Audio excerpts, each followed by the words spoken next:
She screamed over the wind, "Tow him now!" Snow flying sideways as her SUV sat right in the only spot I had cleared all night. I was still holding my shovel when she waved her phone at me like a badge.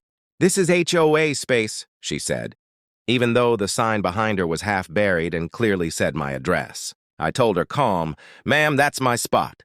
I paid to clear it." She laughed and parked harder. Tires crunching ice, then said something that made my chest go tight. "If you touch my car, I'll call the cops and say you threatened me." My kid was watching from the window. The storm got louder, and that's when I realized she thought the blizzard gave her power. She didn't wait long. I heard her yelling into the phone, voice shaking but loud. "Yes, officer. He's blocking emergency access.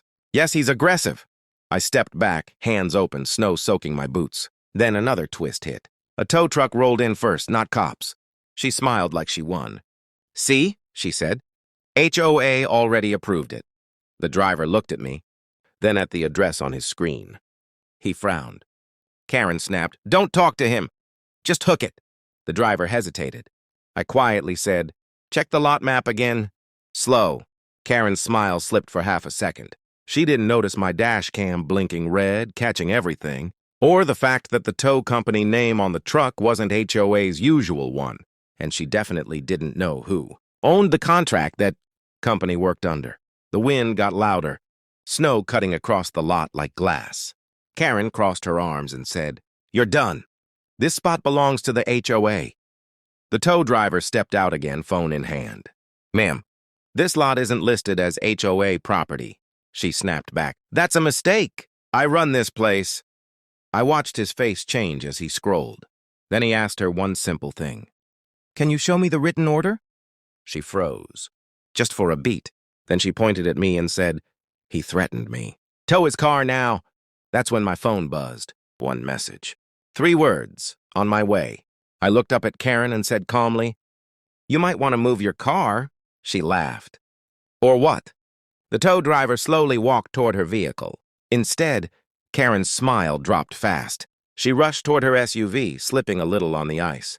"You can't touch my car," she yelled. The tow driver stopped and said, "Ma'am, this vehicle is blocking an emergency access lane during a blizzard." She pulled out her phone and put it on speaker. "Yes, police? This man is harassing me and trying to steal my car." She said it loud, making sure everyone heard. People were watching now, doors opening, phones up. I stayed quiet. I just stood there with my hands in my pockets. Then headlights cut through the snow. Not 1 car, 2. Karen smirked at me. "You're finished." But when the doors opened, the first officer walked straight past me and looked at her plates. His tone changed. "Ma'am, step away from the vehicle." Her voice cracked. "Why?" he replied, calm and cold. "Because this car was reported earlier, and not by him." Snow kept falling hard, like the sky didn't care who was right. Karen started talking fast, pointing at me, then at the tow truck, then back at the officer. "He's lying. He hates the HOA. He thinks rules don't apply to him." The officer didn't even look at me. He asked her, "Is this your car?" She said yes, loud and proud. He nodded and said, "Then you need to explain why it's parked on private property that doesn't belong to the HOA." Her face froze. She laughed, but it sounded wrong. "That's HOA land. Everyone knows that." I finally spoke, slow and clear. "I asked them to mark that spot during the storm. Ambulances use it." She rolled her eyes. "Don't act like a hero." The second officer walked over and said, "Ma'am, we already checked the map." He tapped his tablet. "This driveway is his. No shared access. No HOA control." Karen stepped back. "That's impossible." The tow driver lifted the car an inch higher. Metal creaked. And that's when Karen whispered, almost to herself, "This wasn't supposed to happen." Karen suddenly changed her tone. Soft voice. Fake smile. Okay. Maybe it's a mistake. Let's just drop it." She looked at the tow driver like she could order him. He didn't even blink. Snow hit his jacket, building up, slow and heavy. The officer asked her one simple question. "Did you receive written permission to park here during an emergency?" She opened her mouth, then closed it. Her eyes moved to me, sharp now. "He said it was fine," she snapped. I shook my head. I told you no. 3 times. You laughed. The officer raised his hand. Ma'am, false statements are serious. That's when Karen lost it. She pulled out her phone and said, I'll call my HOA lawyer right now. She walked a few steps away, still yelling so everyone could hear. They can't tow HOA vehicles. This neighborhood is under our control. The officer followed her voice and said calmly, Ma'am, this is not an HOA vehicle, and this is not an HOA road. Snow crunching. The tow truck locked the car in place. A neighbor across the street started recording. Karen turned around and shouted, Turn that camera off! The neighbor didn't, and the officer quietly said the line that changed everything. Ma'am, you're making this worse. Karen stepped closer to the officer. Too close. You don't understand, she said, pointing at me. He's not even supposed to live here. His house isn't approved. That hit hard. My kid was watching from the window, curtain half pulled back. The officer looked at my house, then back at her. Approved by who? Karen froze for half a second, then said, By us. The HOA. I took a slow breath. My hands were shaking, but I kept them in my pockets.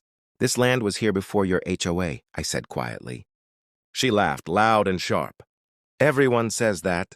The officer asked for my ID. I handed it over. He checked it, then asked, Are you the registered owner of this property? I nodded. Karen rolled her eyes. That doesn't matter in a blizzard. HOA rules override emergencies. The officer looked up, calm but firm. Actually, state law does. Karen's smile dropped. Snow kept falling. The tow truck engine growled, and then the officer said something that made her face go pale. Ma'am, I'm also seeing prior complaints about you, Karen.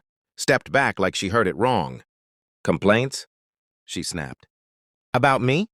The officer nodded and turned his tablet so she could see the screen. I didn't move. I already knew what was there. Because 2 nights ago, while she was busy yelling at me, my dashcam was quietly recording everything. Her blocking driveways, her fake HOA stickers, her voice saying, Tow it anyway. I'll handle the cops. Karen tried to laugh it off. People complain when they don't like rules. The officer didn't smile. These aren't complaints. These are reports. Another cruiser pulled up behind him, lights flashing through the snow. Karen's head turned fast.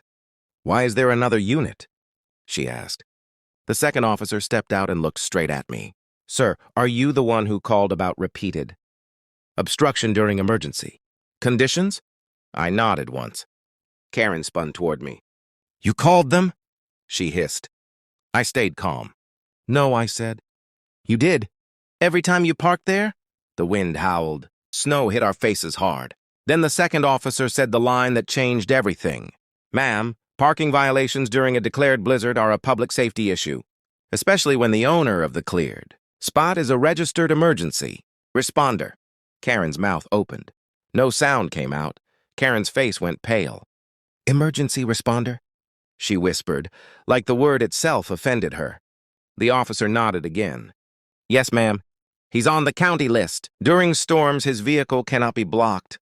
Ever. She tried to speak, then changed direction fast. He's lying. He hates the HOA. He planned this. I didn't answer. I just reached into my jacket and handed the officer my phone. One tap, the video played. Her voice was clear, angry, proud. Tow whoever you want.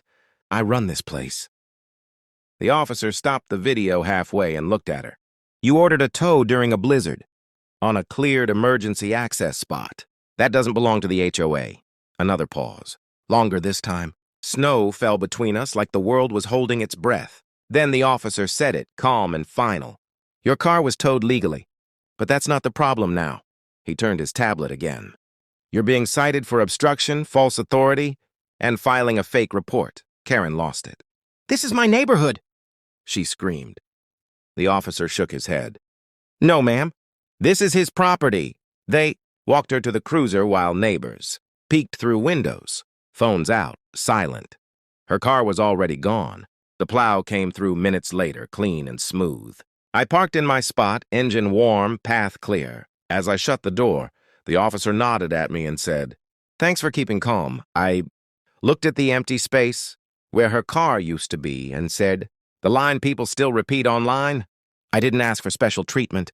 I just asked to park on my own land.